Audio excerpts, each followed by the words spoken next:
असुर है और उसकी एक बेटी है जिसका नाम सची है, जो इंद्रदेव के साथ में भी आई है।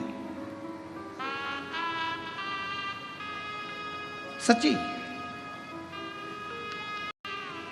असुर है, असुर प्रवृत्ति का है। और पुलोमा की धर्म पत्नी के गर्भ से, पुलोमा की धर्म पत्नी के गर्भ से कोई संतान का सुख नहीं था।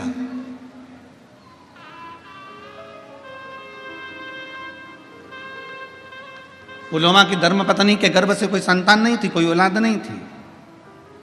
असुर है पुलोमा, असुर प्रवृत्ति का है पुलोमा, पर संतान का सुख नहीं था। अब उसको जब संतान की प्राप्ति नहीं हुई, बड़ा क्रोध में आ गया, बड़ा गुस्से में आ गया। करे तो करे क्या? पुलोमा ने विचार कर लिया कि अब देवताओं ने मुझे संतान नहीं दी है, इसलिए मैं सारे देवताओं को परेशान कर दूंगा। मुझे औलाद का सुख नहीं प्राप्त हुआ है तो मैं सारे देवताओं को परेशान कर दूंगा। सारे देवताओं के पीछे पुलोमा पड़ गया, सारे देवताओं के पीछे। वैकुंठ जाए, वहां भगवान नारायण को परेशान करे। ब्रह्मलोक में जाए, ब्रह्मा जी को परेशान करे। इंद्र लोक जाए तो इंद्र को परेशान करे। जहां जहां गरुण वरुण जितने लोक है, सारे लोकों में जाता और सबको परेशान करता, सबको कष्ट देता, सबको कष्ट, सबको परेशान करता, सब परेशान। एक दिन पुलोमा की पत्नी ने पुलोमा से कहा कि एक बात बताओ कि तुम रोज रोज चले जाते हो और हाहाकार मचा हुआ है, सारी दुनिया में तुम्हारा हाहाकार चल रहा है, कहीं तुम सबको परेशान कर रहे हो। अब की बार मैं चाहती हूं कि जब तुम किसी देवता को परेशान करने के लिए जाओ, कष्ट देने के लिए जाओ, तो उस समय मैं आपके साथ चलूंगा।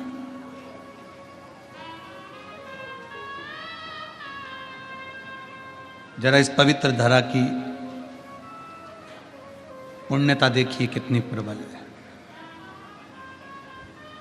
अभी आप अगर किसी असुर के रूप में किसी देवताओं को परेशान करने के लिए जा रहे हो तो मैं आपके साथ चलूंगी।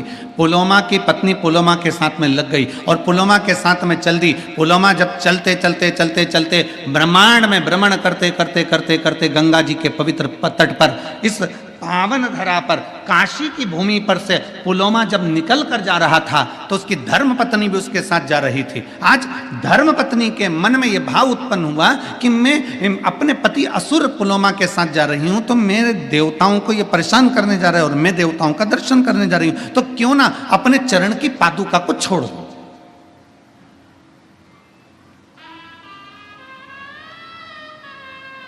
अपने चरण की पादुका को मैं त्याग दूं। कभी कभी आपके मन में भी ऐसा भाव जागृत होता है जब आप विश्वनाथ जी का दर्शन करने के लिए जाते हैं। कभी कभी आपके मन में भी यह भाव जागृत होता है जब आप गंगा जी का स्नान करने के लिए जाते हैं। कभी कभी आपके मन में भी एक भाव जागृत होता है जब आप काल भैरव का दर्शन करने के लिए जाते हैं। कभी कभी आपके मन में भी भाव उत्पन्न होता है जब भगवान मां अन्नपूर्णा का दर्शन करने के लिए जाते हैं। क्या करते हैं? अरे पास में मंदिर है ना, चप्पल कहाँ लेके जाऊंगी, मंदिर के दरवाजे पर छोड़ूंगी, यहाँ बात छोड़ूंगी, इससे अच्छा ये चप्पल में गाड़ी के अंदर छोड़ के चली जाऊं। बोलो जी हो, ए काशी वाली हो, सही है कि गलत है? कभी कभी अपने मन में विचार आता है कि ना? बोलो रे जी जाओ, सही है कि गलत है? अच्छे जम के तो बोलो, तुम्हारी आवाज से ज्यादा तो जी की आवाज है, ठीक है? अपने मन में भाव आता है कि मंदिर पास में, चप्पल में गाड़ी में छोड़ दो। अब ये तुम्हारी बुद्धि में, तुम इतने वीआईपी रहने वाले, तुम इतने चकाचक रहने वाले, एक मिनट तुम हॉल से भी अगर रसोई घर में जाओ तो बिना चप्पल के नहीं जाओ, तुम अपने वॉशरूम में भी जाओ तो बिना चप्पल के नहीं जाओ। तुम्हारी बुद्धि में ये आया कैसे कि मंदिर सामने है तो चप्पल गाड़ी में छोड़ जाऊं? ये तुम्हारी बुद्धि में, तुम्हारे मन से नहीं आया। जो तुम्हारे माता पिता ने भगवान शंकर को एक लोटा जल चढ़ाया था, उस जल का प्रताप तुम्हारी बुद्धि में आ गया और तुमने चप्पल गाड़ी में छोड़ दी और पैदल नग्न पैर से, नंगे पांव से, चप्पल को त्याग कर, पादुका को त्याग कर, जूते को त्याग कर और बाबा के धाम की ओर चल दिए। भगवान के मंदिर की ओर चल दिए। मंदिर पास में है, तुम चाहते तो चप्पल को साथ पहन कर जाते, द्वार पर छोड़ देते, पर तुम्हारी बुद्धि में जो आया वो भगवान शिव की कृपा से आया। चप्पल का त्याग करा, नंगे पैर चलकर जा रहे हो, नंगे पैर चलकर जा रहे हो। अब पुलोमा की पत्नी ने विचार करा कि मेरा पति तो असुरों को, असुर प्रवृत्ति का और देवताओं को परेशान करने जा रहा है।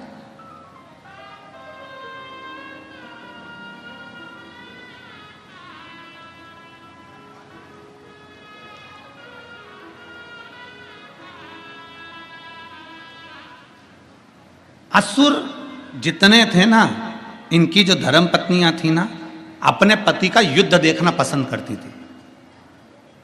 रामचरितमानस में एक बड़ा सुंदर भाव आया। रामचरितमानस में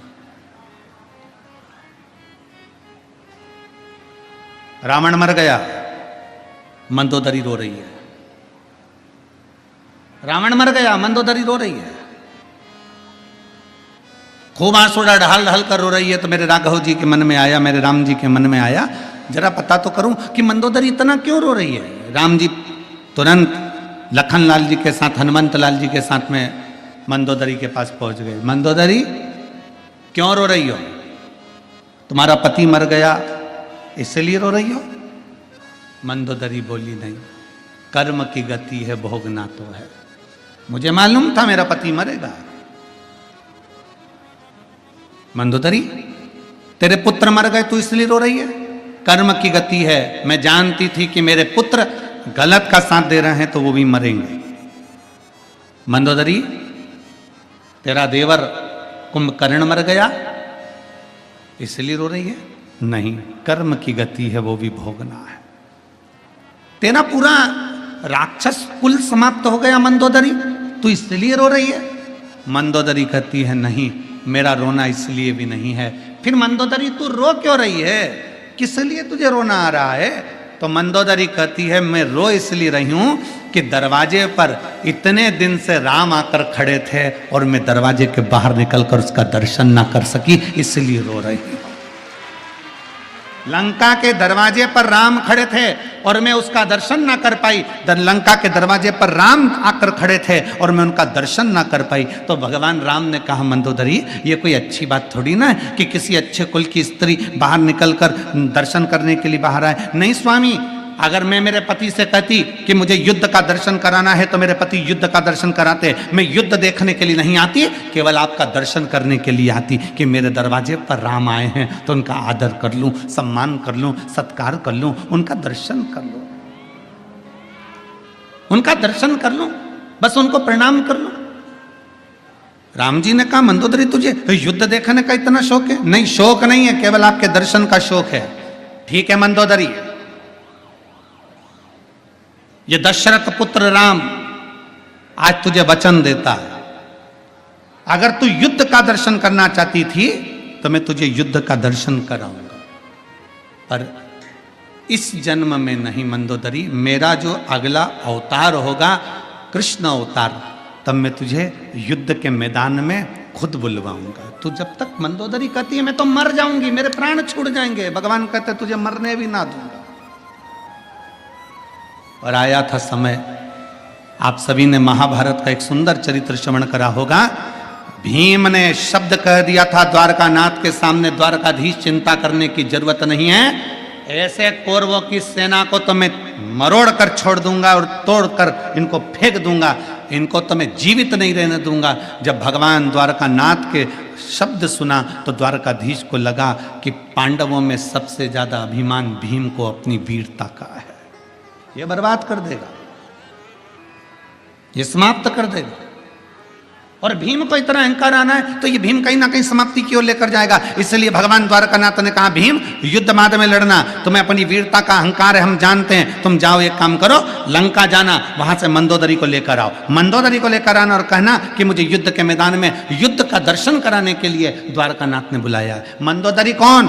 भीम पूछ रहे हैं। तो भगवान द्वारकानाथ कहते हैं पहले लंका में जाओ, मंदोदरी को लेकर आओ। भीम लंका में गए, भीम ने जाकर लंका में प्रणाम किया और पूछा कि मंदोदरी कहाँ रहती है। बूढ़ी सी मंदोदरी अपने कक्ष में बैठी हुई थी। भीम ने जाकर प्रणाम कर कर कहा मंदोदरी हो? हाँ, चलिए कौरव और पांडवों का युद्ध होने वाला है, उसका दर्शन करने के लिए द्वारका नाथ ने बुलाया है। मंदोदरी की आंख से आंसू बह गए। द्वारिकाधीश, मेरे राम जी का अवतार हो गया, प्रणाम करती हूं मेरे द्वारका नाथ को।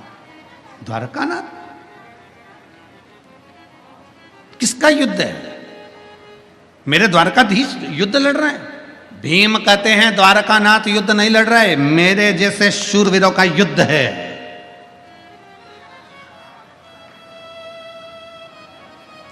जो सुना मंदोदरी ने कहा ठीक है, आप पहले स्नान करो फिर अपन चलते हैं।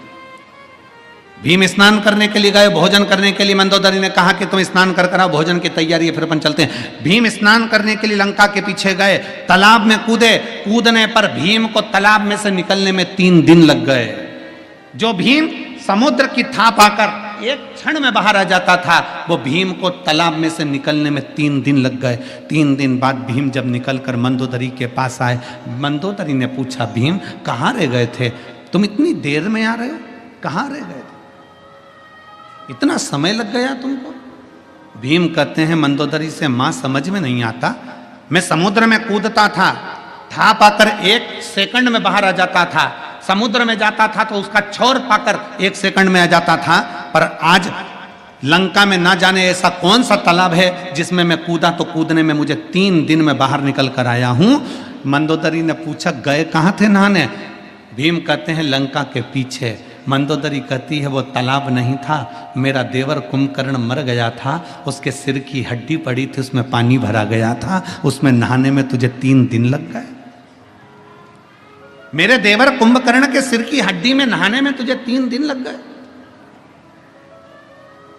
भीम, जिस देवर के सिर की हड्डी में स्नान करने में तुझे 3 दिन लग जाते हैं, सोच कि मेरा देवर वीर कितना होगा। और तू कहता है कि तेरे जैसे शूरवीरों का युद्ध देखने जाऊं? मंदोदरी ने हाथ जोड़कर द्वारकाधीश को प्रणाम किया और नमन कर कर अपने प्राणों को त्याग दिया। गई नहीं।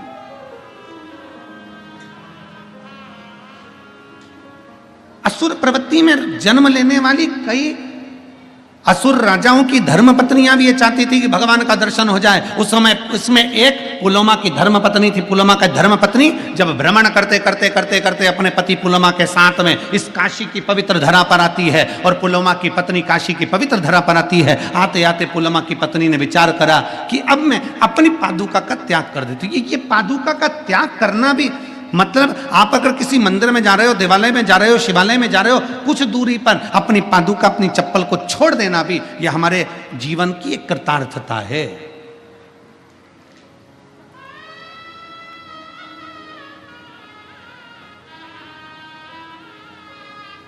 यह हमारा पुण्य कहीं प्रबल हुआ होता है, हमारे पुण्य की प्रबलता है, भगवान के प्रति हमारा प्रेम है। शुगर नापने की मशीन आती है, देखिए आप लोगों ने, जम के बोलो जरा, जम के। शुगर नापने की मशीन आती है, बीपी नापने की मशीन आती है, शरीर में कितना खून है इसको नापने की मशीन आती है। पर भगवान के प्रति आपका कितना प्रेम है इसको नापने की कोई मशीन नहीं आती है, कोई मशीन। भगवान के प्रति आपका कितना प्रेम है इसको नापने की कोई मशीन नहीं है।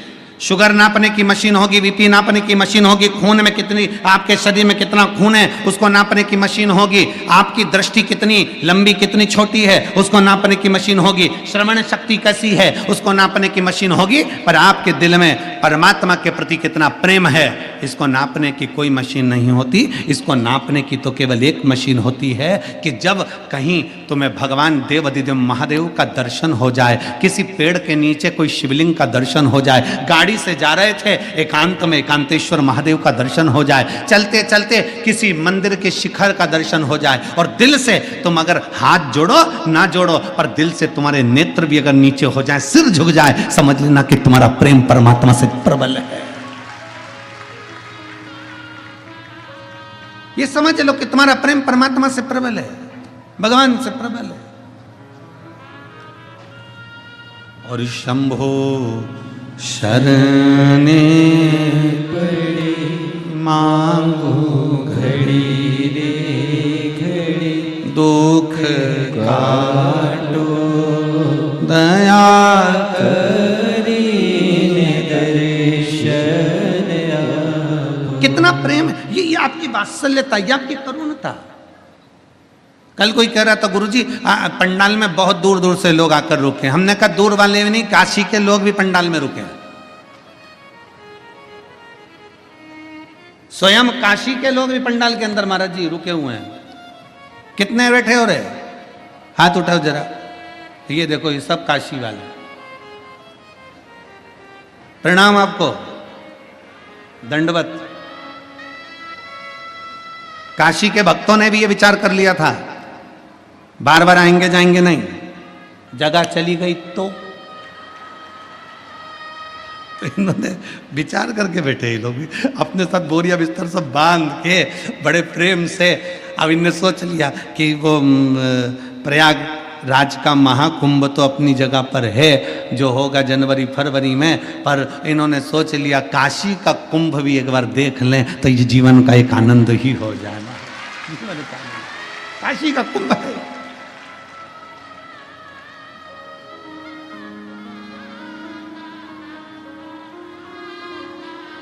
और महाराज बिहार के भी भक्त इतने ज़्यादा संख्या में आए हैं, बिहार हो, आसपास का क्षेत्र हो, बंगाल हो, विदेश के भी भक्त लोग यहाँ पर पहुँचे हैं।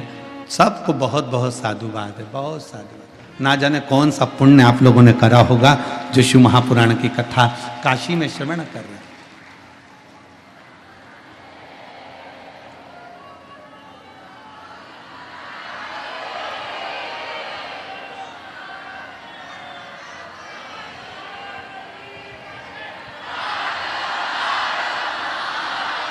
कोई पुण्य है आपका। काशी वालों, ओ काशी की जीजियों, ओ काशी के जी जाऊं, घर जाके नजर उतरवा लेना पक्के में। कोई पुण्य है प्रबल आपका और हमारा। पहुंच गए अपने बाप के घर, अपने पिता के घर, अपने पिता के घर। और जब अब एक बात आप लोगों से कहें, हर कथा में आपको बाबा से कहना पड़ता था। हर कथा में आपको बाबा से कहना पड़ता था कि बाबा हम आपकी कथा सुनने के लिए आए हैं, हमारा ऐसा कार्य करते हैं। यहाँ कहना नहीं पड़ता, बाप बाप होता है, चेहरा देखकर समझ जाता है कि क्या देकर भेज रहा है। बाप बाप होता है, चेहरा देखकर पहचान जाता है कि क्या करना है, क्या करना। इसी काशी में वो जीजी बैठी हुई हैं, पूर्व में कथा कराई थी, निधि दीदी है, हाँ पूर्व में कथा कराई थी, दीदी बैठे हुए हैं। तो जब गंगा जी के तट पर वो कथा हुई थी तो वहाँ पर एक शाम के समय, रात्रि के समय जब हम निकल कर जा रहे थे ऑटो में तो घूमने के लिए, तो वहाँ एक महिला से बात हुई जो कर्नाटक की रहने वाली थी, बिदर के पास कर्नाटक की रहने वाली थी। तो बुजुर्ग थी बहुत, तो बहुत धीरे धीरे चल रही थी, उसके परिवार वाले उसको हाथ पकड़ कर चल रहे थे। हम लिंगायत शिव संप्रदाय के महात्मा जी से मिलकर, गुरुजन से मिलकर आ रहे थे। तो माँ हमको दिखी तो हमने कहा कि माँ आप कितने दिन की आई हुई? वो बोली महाराज जी, हम उनकी सुंदर भाषा में उन्होंने अब जवाब दिया, हम 4 दिन हो गए। 4 दिन? मतलब 4 दिन से विश्वनाथ जी का दर्शन कर रही हो? 4 दिन से विश्वनाथ जी का दर्शन कर रही हो? कहा नहीं महाराज जी, बहुत भीड़ है, बहुत भीड़ है। अच्छा, हाँ। फिर महाराज जी 3 दिन तक लगातार मैं बाबा का दर्शन करना चाहिए, पर भीड़ के कारण दर्शन नहीं हुआ। तीसरे दिन आपकी कथा सुनती हूँ तो मैंने विश्वनाथ जी से कह दिया तेरी बेटी आई है, क्या बिना दर्शन के भेज देगा? क्या बिना दर्शन के भेज देगा? 3 दिन गुरुदेव, कथा सुनकर मैं पंडाल से विश्वनाथ जी की गली में पहुंची और बाबा से मैंने कहा, बाबा क्या मुझे बिना दर्शन के भेज देगा? गुरुदेव, एक पुलिस का सिपाही, इस उत्तर प्रदेश पुलिस का कोई सिपाही हेलमेट लगाया था, उसने आते से मुझसे कहा, माँ तुझे दर्शन हो गए कि नहीं हो गए? मैंने कहा नहीं हुए, 3 दिन से दर्शन नहीं हुए। और पुलिस का सिपाही मुझे हाथ पकड़कर विश्वनाथ जी के सामने ले जाकर खड़ा कर दिया और दर्शन कराकर भेज दिया। पुलिस का सिपाही। उस मां की आंखों में, वो मां कहती है कि मैं विश्वनाथ को देखूं कि वो पुलिस के सिपाही को देखूं? मैं विश्वनाथ जी का दर्शन करूं कि उसका दर्शन करूं? हमने कहा, मां वो पुलिस का सिपाही नहीं था, तूने दिल से कह दिया था ना कि रिश्ता तेरा मेरा सबसे प्यारा, रिश्ता तेरा मेरा सबसे प्यारा, तू मेरा बाबा, मैं हूँ तेरा, मैं हूँ तेरा, तू मेरा बाबा, मैं हूँ तेरा, मैं हूँ तेरा।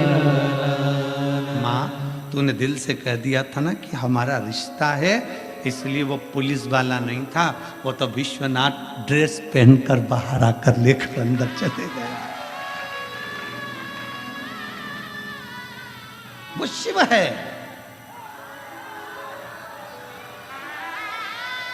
वो शंकर है, वो घड़ी है। उसको पहचानना बड़ा कठिन है। कैसे आएगा, कब आएगा, कहां आएगा? हम कहते हैं 7 दिन की शिव पुराण में भगवान शंकर का एक ना एक दिन दर्शन होता है। विश्वनाथ की धरा पर कथा सुनने वालों कान खोल कर सुन लेना, यहां रोज दर्शन होगा। रोज बाबा आएगा, नाव पार कर कर आएगा, उधर से इधर आएगा और आकर तुम्हारे भीतर आकर तुम्हारे बीच में आकर जाएगा, वहां से यहां आएगा।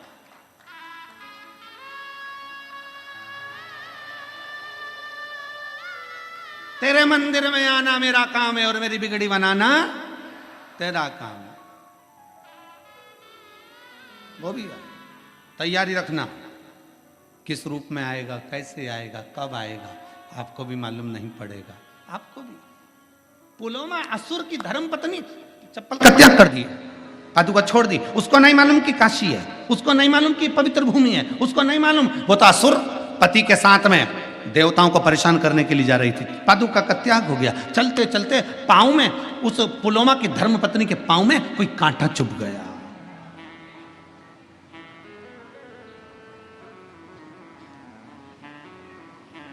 पुलोमा की धर्म पत्नी के पांव में कांटा चुभ गया। उसको ज्ञात नहीं है कि यह काशी है। काशी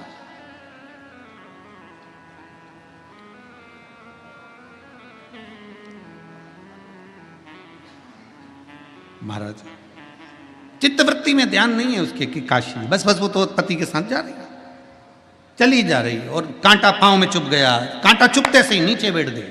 नीचे बैठ, स्वामी स्वामी स्वामी आवाज लगाई। असुर पुलोमा आया और असुर पुलोमा ने अपनी पत्नी को कहा, क्या हो गया तुमको? पांव में कांटा चुभ गया।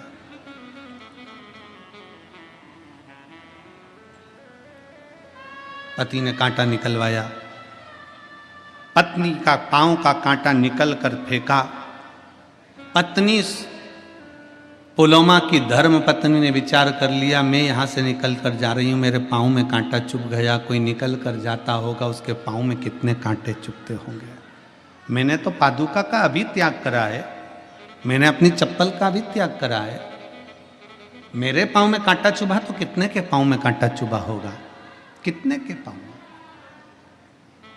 पुलोमा आगे आगे चलता है। पुलोमा की पत्नी काशी की धरा उसको नहीं मालूम कि ये काशी है। वो बस कांटों को बीनती बीनती उन कांटों को अपनी झोलियों में भरती जाती और एक जगह ले जाकर छोड़ती जाती, भरती जाती, एक जगह ले जाकर छोड़ती जाती, भरती जाती, एक जगह ले जाकर छोड़ती जाती। उसको क्या मालूम था कि काशी की धरा पे से कांटे भी चुनकर फेंक दिए तो तेरी झोली कैसे खाली रह सकती है। और पुलोमा की संतान नहीं थी, पर वो कांटे भी चुनकर फेंके तो पुलोमा की धर्म पत्नी का गर्भ ठहर गया। पुलोमा प्रसन्न हो गया कि आज मेरी पत्नी का गर्भ ठहर गया। जिस पत्नी के गर्भ के लिए तो मैं देवताओं को परेशान करता हूँ, जिस पत्नी के गर्भ के लिए मैं देवताओं को कष्ट देता हूँ, कि देवताओं ने मेरे भाग्य में, मेरी पत्नी के भाग्य में औलाद नहीं लिखी, मेरे पत्नी के भाग्य में संतान का सुख नहीं लिखा। एक पत्र है,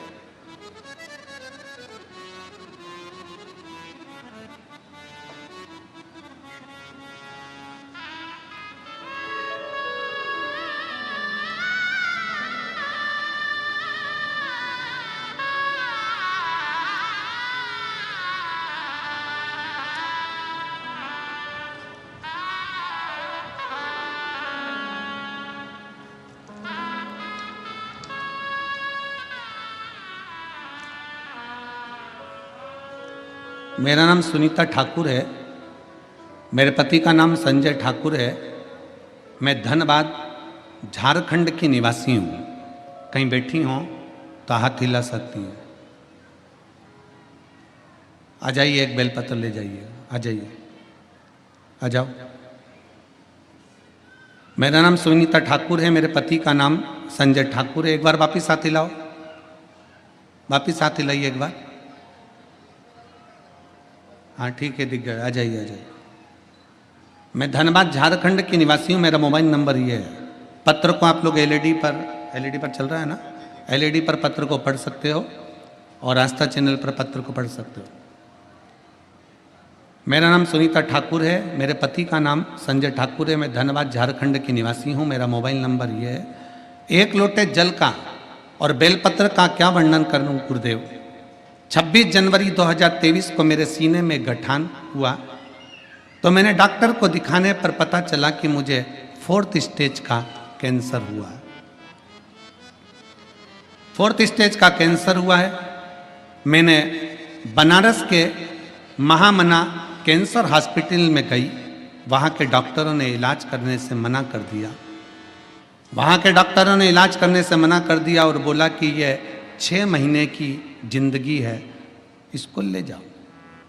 इसका शरीर 4th स्टेज के कैंसर पर काम नहीं कर सकता, दवाई भी असर नहीं करेगी, इसको ले जाओ। मैं महामना कैंसर हॉस्पिटल बनारस गई। वहाँ पर मैंने इलाज करवाया तो डॉक्टर ने कह दिया 6 महीने से ज़्यादा ये जिंदा नहीं रह सकती, इसका शरीर नहीं है इतना, इसको बीमारी 4th स्टेज पर पहुँच चुकी। सुनकर मेरा पूरा परिवार टूट चुका था, लेकिन मुझे बाबा का बड़ा विश्वास था। हिम्मत करिए।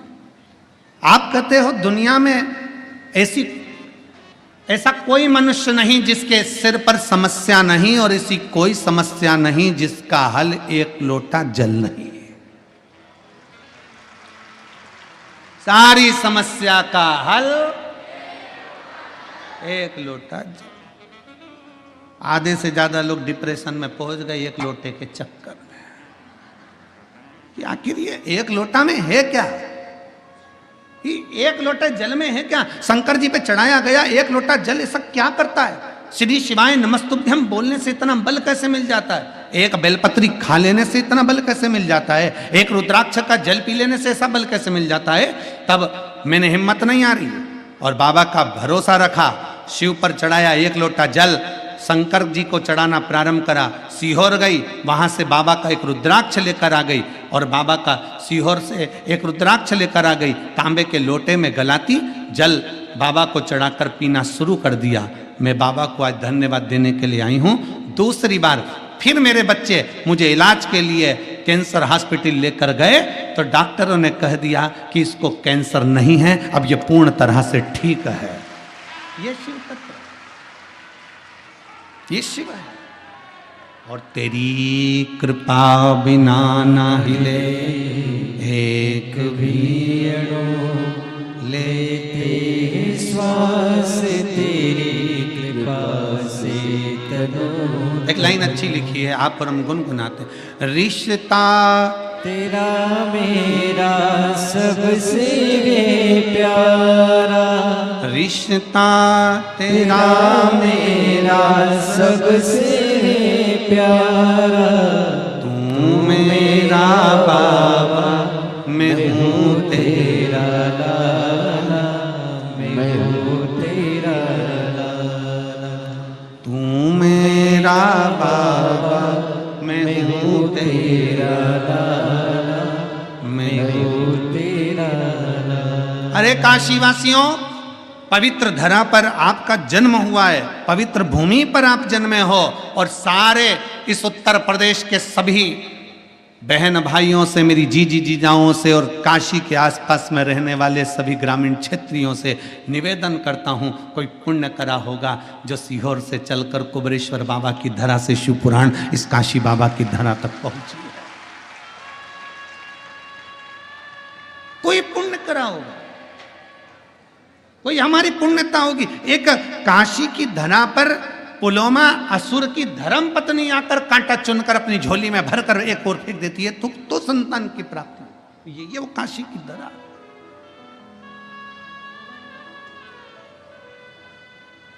ये वो काशी की पुण्य भूमि है।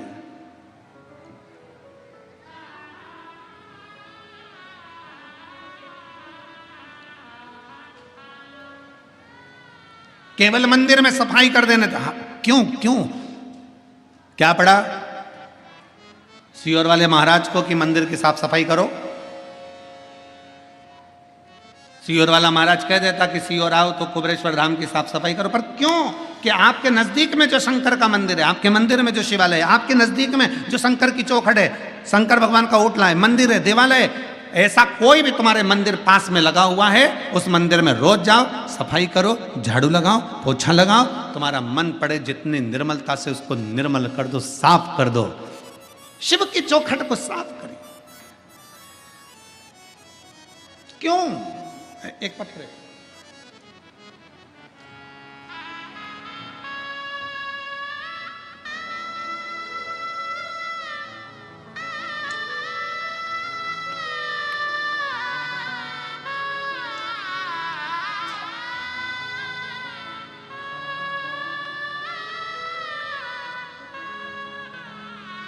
मेरा नाम कीर्ति मिश्रा है, मैं जिला बलिया उत्तर प्रदेश की निवासी हूँ। कहीं बैठी हैं तो हाथ हिला सकती हैं।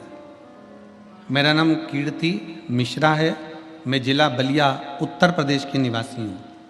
कहीं बैठी हो तो हाथ हिला सकती हैं। कीर्ति मिश्रा बलिया उत्तर प्रदेश से हैं।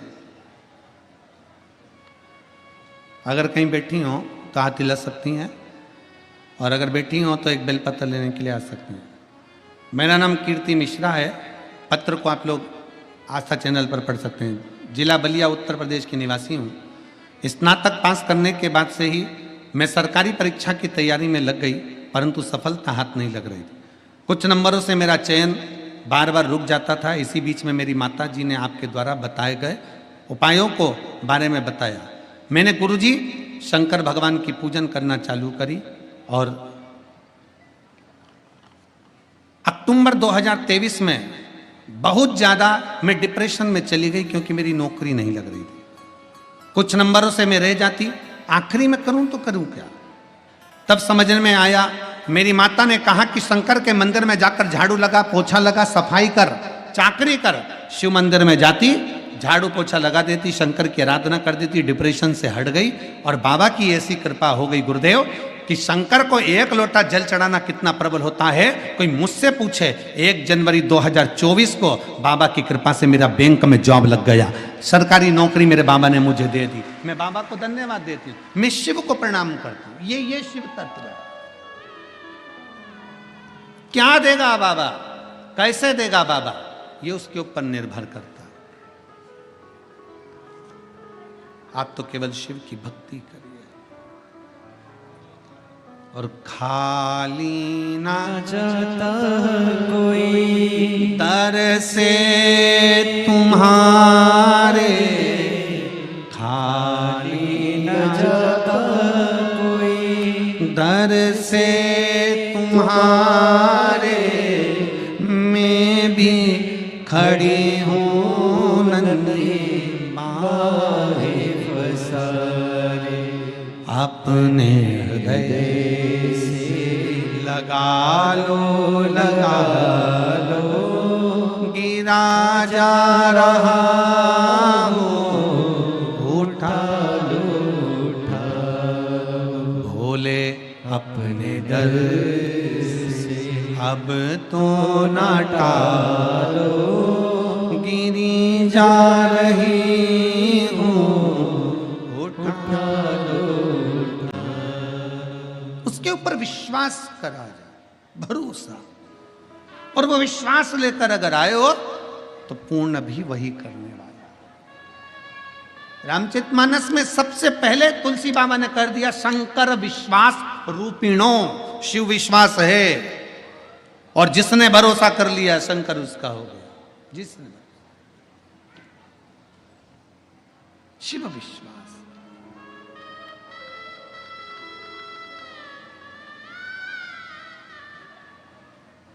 इसलिए आज सिद्ध हो गया। तेरे डमरू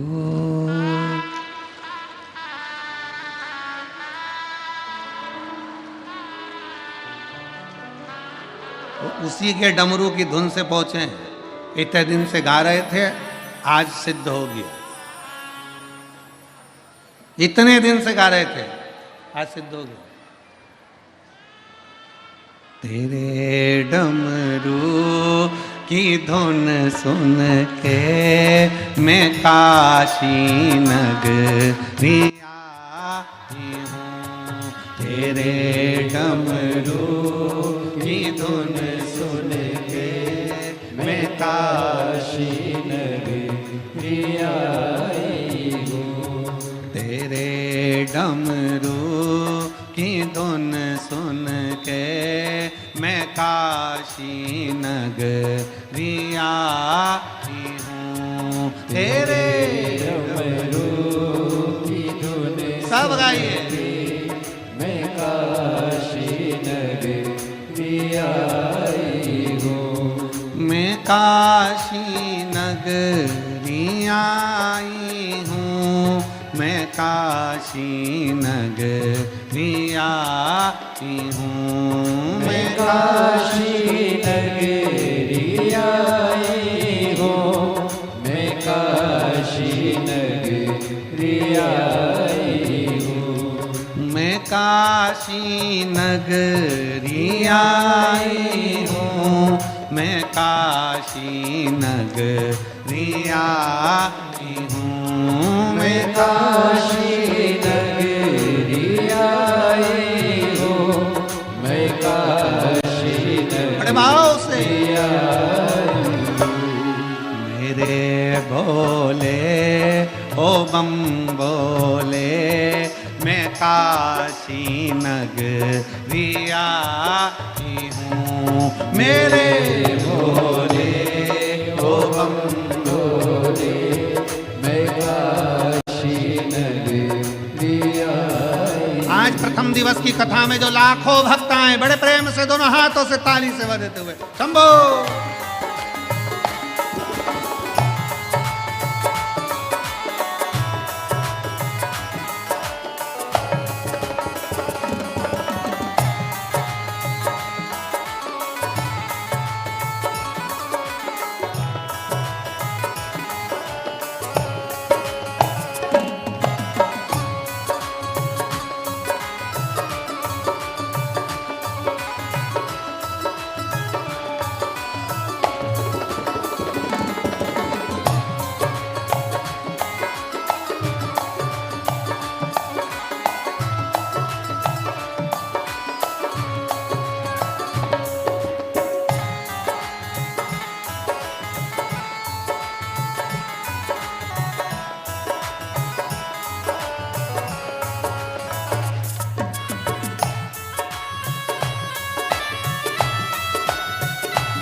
भोले तेरी काशी में गंगा है। सुना है हमने ओ भोले तेरी काशी में गंगा है। सुना है हमने ओ भोले तेरी काशी में गंगा है। सुना है हमने ओ भोले तेरी काशी में गंगा है। उसी गंगा को नहाने को मैं काशी नगरिया हूँ। उसी गंगा को नहाने को मैं काशी नगरी आई हूँ। मेरे भोले हो बम भोले मैं काशी नगरिया हूँ। मेरे भोले ओ भोले मैं काशी नगरी आई हूँ।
काशी में मुक्ति है। सुना है हमने ओ भोले तेरी काशी में मुक्ति है। सुना है हमने ओ भोले तेरी काशी में मुक्ति है। सुना है हमने ओ भोले तेरी काशी में मुक्ति है। उसी मुक्ति को पाने को मैं काशी नगरिया हूँ। उसी मुक्ति को पाने को मैं काशी नगरी आई हूँ। मेरे भोले ओ बम भोले मैं काशी नगरिया की हूँ। मेरे बोले ओ बम बोले मैं काशी नगरी आई हूँ। शंभो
सुना है हमने ओ भोले तेरी काशी में गौरा है। सुना है हमने ओ भोले तेरी काशी में गोरा है।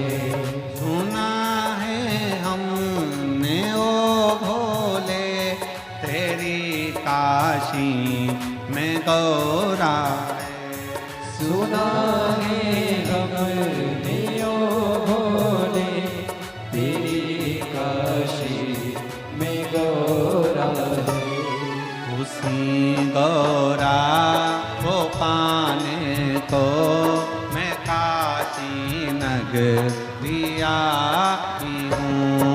उसी गोरा को पाने को मैं काशी नगरी आई हूँ। मेरे भोले ओ बम भोले मैं काशी नगरिया की हूँ। मेरे भोले ओ भोले मैं काशी नगरी आई हूँ। मैं काशी नगरिया की हूँ। मैं काशी नगरी आई हूँ। मैं काशी नगरिया की हूँ। मैं काशी नगरी आई हूँ। आर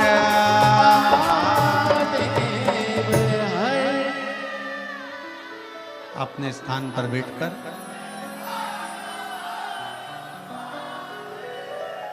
बाबा देवाधिदेव महादेव से अपने मन की बात बड़े भाव के साथ दिल से कहिएगा, हृदय से प्रार्थना करिएगा बाबा को। गंगा जी का तट है, विश्वनाथ जी की भूमि है, सतुआ बाबा जी की पवित्र गौशाला का पावन प्रांगण है। एक तो गंगा जी का तट, दूसरा गौशाला का पावन प्रांगण और तीसरा विश्वनाथ बाबा की धरा और चौथा सतुआ बाबा जी का साथ में सानिध्य। तो ये तो एक आनंद ही आनंद है। बड़े भाव से दिल से बाबा से प्रार्थना करिए। सबको साथ में बोलना है, बाबा से दिल से प्रार्थना करना है।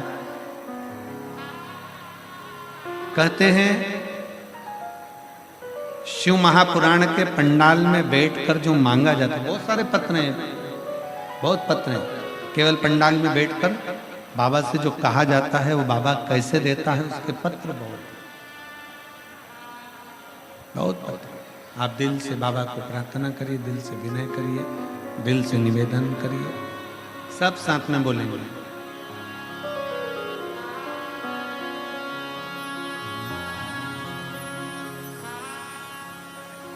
श्री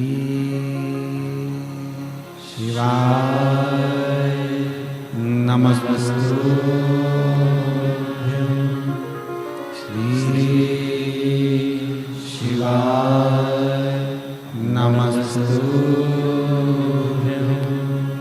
श्री शिवाय नमस्तुभ्यं। श्री शिवाय नमस्तुभ्यं। श्री शिवाय नमस्तुभ्यं। भोला सब दुख काटो हमारा, ओ भोला सब दुख काटो हमारा। शिव शंकर जपूं तेरी माला, भोले बाबा जपूं तेरी माला। भोला सब दुख काटो हमारा, ओ भोला सब दुख काटो हमारा। वेश है मंगल मंगलकारी,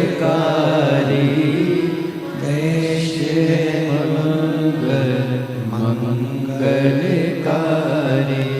शमशान वासी हमारा, शमशान वासी हमारा।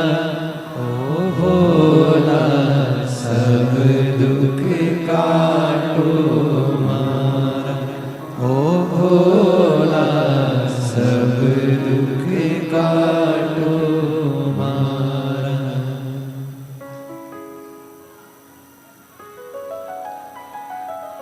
भगवान देवाधिदेव महादेव शिव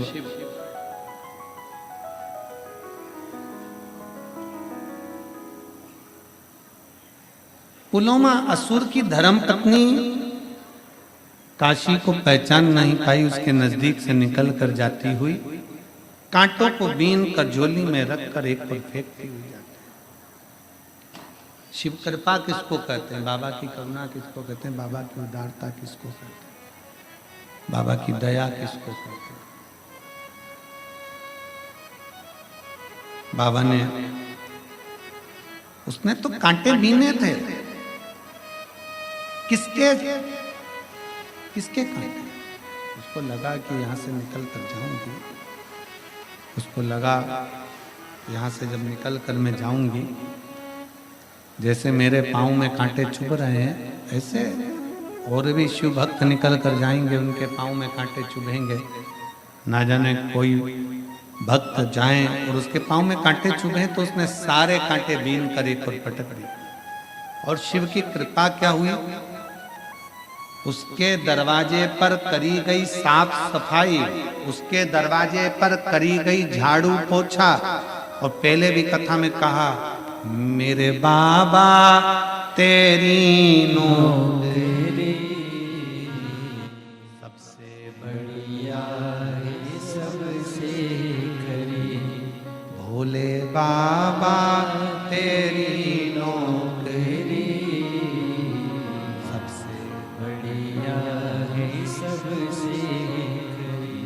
जब से तेरा गुलाम हो गया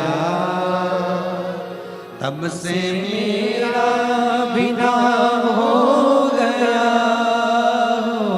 जब से तेरा गुलाम हो गया तब से मेरा भी नाम हो गया वरना औकात क्या थी वरना औकात क्या थी मेरी सबसे बढ़िया है सबसे खरी भोले बाबा तेरी नौकरी सबसे बढ़िया है सबसे खरी। बड़े से बड़ी बीमारी भी हो जाए, बहुत तकलीफ भी हो जाए, बहुत कष्ट की जिंदगी चल रही हो, बहुत दुख का जीवन चल रहा हो, तुम्हारे नजदीक में जो शिवालय हो, शंकर का मंदिर हो, शिव जी का ओटला हो, शंकर भगवान का शिवलिंग हो, उसके मंदिर में जाकर उसके मंदिर की चौखट को साफ करना प्रारंभ कर दो, झाड़ू लगाना प्रारंभ कर दो, एक लोटा जल चढ़ाना प्रारंभ कर दो, तुम्हारे भी दुख समाप्त होना प्रारंभ। जाना तुमको पड़ेगा। हमने पहले भी कथा में कहा, सिर तुम्हारा दुखा है तो दवाई तुम्हें खाना है,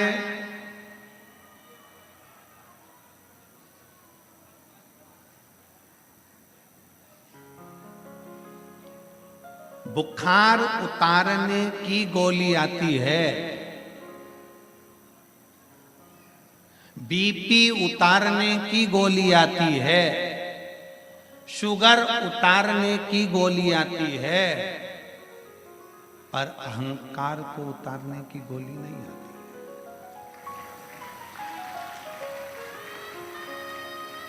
अहंकार को उतारने की गोली नहीं आती। अहंकार का त्याग करो। तकलीफ है ना, 50 जगह जाकर मत कहो कि मुझे ये दुख है। अहंकार को त्यागो। दुनिया के लोग कहेंगे, कहां इतना पढ़ा लिखा व्यक्ति, इतना पढ़ा लिखा व्यक्ति मंदिर जा रहा है, इतना पढ़ा लिखा व्यक्ति शिव मंदिर जा रहा है, जल चढ़ाने जा रहा है। हंसे हंसे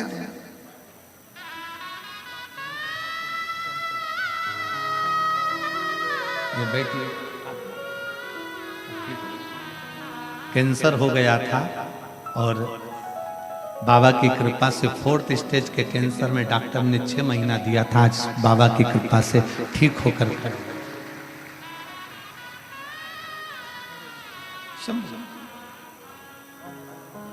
शिव तत्व की प्राप्ति।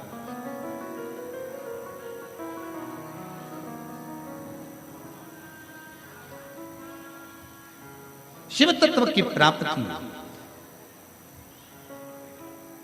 बाबा देवाधिदेव महादेव से अपने मन का भाव करो। जाओ शंकर के मंदिर में जाइए, चौखट पर जाइए, झाड़ू लगाइए, उसकी सेवा करिए, उसकी आराधना करिए, उसकी चाकरी करिए, उससे जाकर विनय करिए, उससे जाकर निवेदन करिए।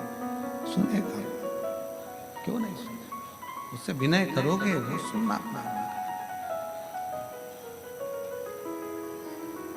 उससे प्रार्थना करोगे वो सुनना प्रारंभ करेगा। शिव महापुराण की कथा कहती है, उसके दरवाजे की चाकरी, उसके दरवाजे की चाकरी कभी खाली नहीं जाती। बोल बम का नारा है, उसकी चाकरी खाली नहीं जाएगी। पुलवामा असुर की धर्म पत्नी ने कांटे बीने और बाबा ने उसकी झोली में एक संतान दे दी। कितना साल? पुलवामा असुर की धर्म पत्नी जब 62 वर्ष की हो गई तब तक भी उसके घर में औलाद नहीं थी। 62 वर्ष।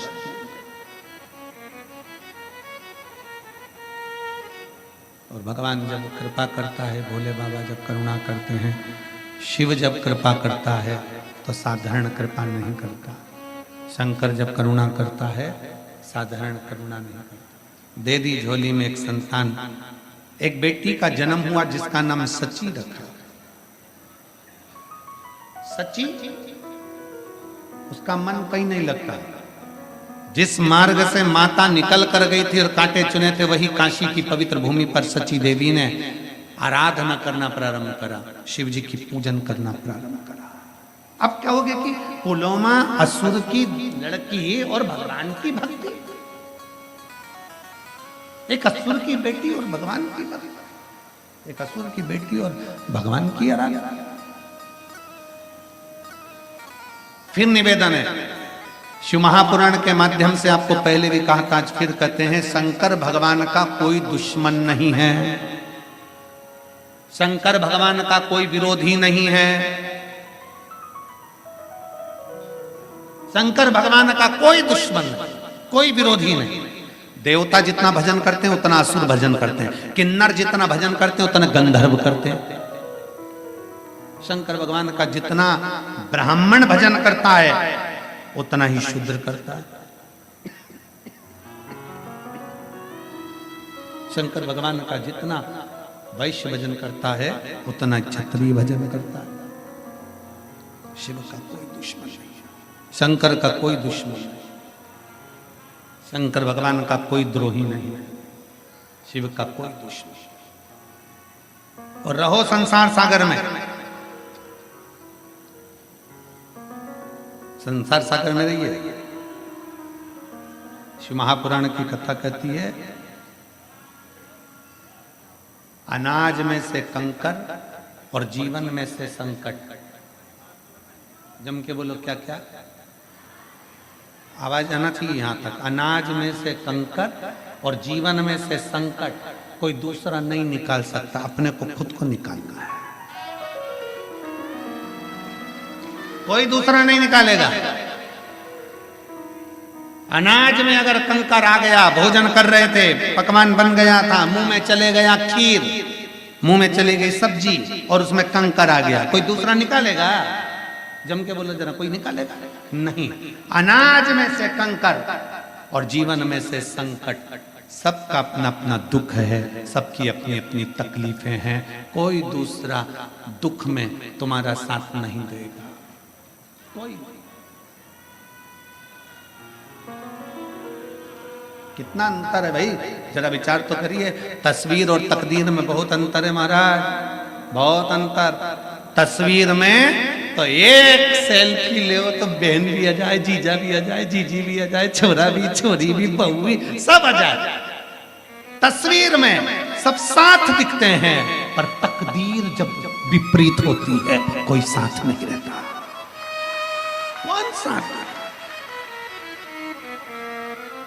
तस्वीर और तकदीर दोनों अंतर है। तस्वीर में सब साथ दिखेंगे, एक तस्वीर लगी है, एक तस्वीर लगी है, आप अंदाजा लगा कर देखिए, खुद तो जरा विचार कर देखिए कि तस्वीर में सब साथ रहेंगे, पर तकदीर जब विपरीत होती है, दुख जब हमारा पकड़ लेता है, तब कोई साथ नहीं देता। जितने लोग तस्वीर में हैं उनको फोन कर कर बोलना, मुझे 5 लाख की जरूरत है, जीजी तू देगी क्या, मौसा जी तुम दोगे, मौसी तुम दोगे। घूमने गए काशी में, गंगा जी में बैठे नाव में तस्वीर खिंचवाई, फोटो खिंचवाया, साथ घूमे, सारी दुनिया में घूमने गए, एक साथ फोटो खींचा था। और जितने लोगों का तुमने साथ में फोटो खींचा, इन्हीं के जब जीवन में दुख आए, जितने लोगों का फोटो खींचा है, इन सबको फोन कर कर कहना, मुझे 5 लाख रुपए की जरूरत है, दे देगी क्या, मुझे 4 लाख की जरूरत है, दे दोगे क्या, मुझे 3 लाख की जरूरत है, दे दोगे क्या। बोलो री जी देगा कोई? कोई नहीं। ये केवल तस्वीर में साथ है, पर तकदीर जब विपरीत दिशा की ओर जाती है, जब दुख हमारे सम्मुख में आकर खड़ा होता है, कोई साथ नहीं देता। उस समय पर जब तकदीर बिगड़े, तब कोई साथ ना दे, तब तुम्हारा चढ़ाया गया एक लोटा जल तुम्हारी तकदीर को फिर पलट देता है, फिर पलट देगा। इसलिए सारी समस्या का हल श्री शिवाय नमस्ते भाव से, स्मरण से, आनंद से कहा जाता है। पलटे कौन? एक पत्र है।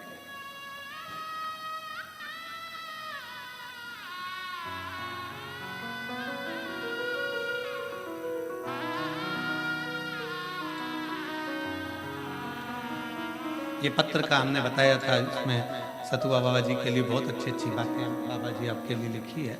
मेरा नाम सुनीता चौरसिया है, मेरे पति का नाम बंसीलाल चौरसिया है, काशी की रहने वाली हूँ। कहीं बैठी हो तो हाथ हिला सकती हूँ।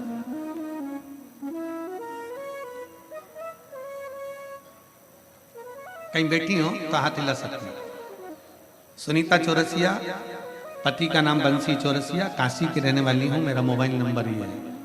कहीं बैठी हो तो हाथ हिला सकती हैं और एक बेलपत्र लेने के लिए आ सकती हैं अगर बैठी हैं। गुरु जी, मैं सतुआ बाबा जी को धन्यवाद देना चाहती हूँ। हमारी जिंदगी में उन्होंने खुशियाँ ला कर दे दी, जो शिव महापुराण की कथा यहाँ आयोजित कर दी। काशी में हम लोगों को सुनने का मौका मिला है। गुरुदेव, हम बता नहीं सकते, आज हम लोग काशीवासी इतने खुश हैं कि कोई हमसे कहे कि तुम जिंदगी की सारी दौलत दे दो तो दो दे। महाराज, इतनी प्रसन्नता काशीवासियों के लिए बहुत बहुत साधुता है आप सभी को। हमारे काशी में ये दूसरी बार कथा सुनने का मौका मिला है। गुरुदेव, शिव महापुराण कथा सुनने का जल और का क्या महत्व है, शिव को जल चढ़ाने का क्या महत्व है। गुरुदेव, काशी में रहते हैं, शिव जी को भजते हैं, पर गुरुदेव इतना शंकर का चढ़ाए हुए जल का महत्व क्या होता है हम इसको नहीं जान सकते। हम लोग पहले बहुत परेशान रहते थे, जब से टीवी पर आपकी कथा सुनना प्रारंभ किया तब से बाबा को सब संभालते और बाबा के मंदिर में झाड़ू आदि लगाकर जल चढ़ाते। गुरुदेव, मेरे पति का एक ऑटो है, वो ऑटो चलाते, उस ऑटो में हमेशा कुछ ना कुछ खराबी हो जाती तो हम लोग बहुत परेशान हो जाते। जितना मेरे पति कमाते थे वो सब ऑटो में लगा देते, खर्चा कुछ निकलता नहीं, बड़े दुखी हो। बच्चों को पढ़ाना लिखाना भोजन ये सब बड़ा दुख था हमारा। अब करें तो करें क्या। आपकी कथा में पशुपतिनाथ के व्रत के बारे में सुना और पति से निवेदन किया कि आप भी मेरे साथ में व्रत करो। हम दोनों पति पत्नी ने व्रत करना प्रारंभ करा और बाबा की ऐसी कृपा हुई। गुरुदेव, पहले तो पुराना ऑटो था, जब पशुपतिनाथ के 2 व्रत हुए मेरे बाबा ने मुझे दूसरा नया ऑटो दिला दिया। गुरुदेव, हमने कभी नहीं सोचा था कि हमारा मकान खुद का होगा, पर मेरे बाबा ने, शायद दुनिया का हम पहला व्यक्ति होंगे जो एक ऑटो के बल पर मेरे बाबा ने हमारा मकान भी बनवा दिया। गुरुदेव, समझ में नहीं आता कि बाबा कहाँ से देता है और कैसा देता है। गुरुदेव, शिव कृपा ऐसी हुई कि बाबा की करुणा से शंकर का विचार करा कि बाबा तूने मेरा मंदिर बनवाया तो मैं भी अपनी कॉलोनी में तेरा मंदिर बनवा लूं, और बाबा की कृपा से सारे कॉलोनी वासियों ने मिलकर एक शिव मंदिर बनवा दिया। गुरुदेव, हम नहीं जानते कि शिव महापुराण क्या देती है, पर इतना जरूर है कि मैंने पिछली कथा पंडाल में बैठकर सुनी थी और आंख में आंसू भरकर सुनी थी। आज की कथा मेरे बाबा की खुशियों के नेत्र में जल भरकर सुन रही हूं। मेरे बाबा ने मेरा भंडार भर दिया। ये शिव तत्व है, ये औघड़ी, ये शंभु है। क्या देगा, कैसे देगा। आप सब कथा में बैठे हो, पंडाल में बैठे हो, बड़ी दूर दूर से आए हो, लाखों की संख्या में शिव भक्त हैं। पंडाल में कहीं पांव रखने की जगह नहीं। पंडाल के बाहर आप लोग टीवी चैनल के माध्यम से देख ही रहे होगे।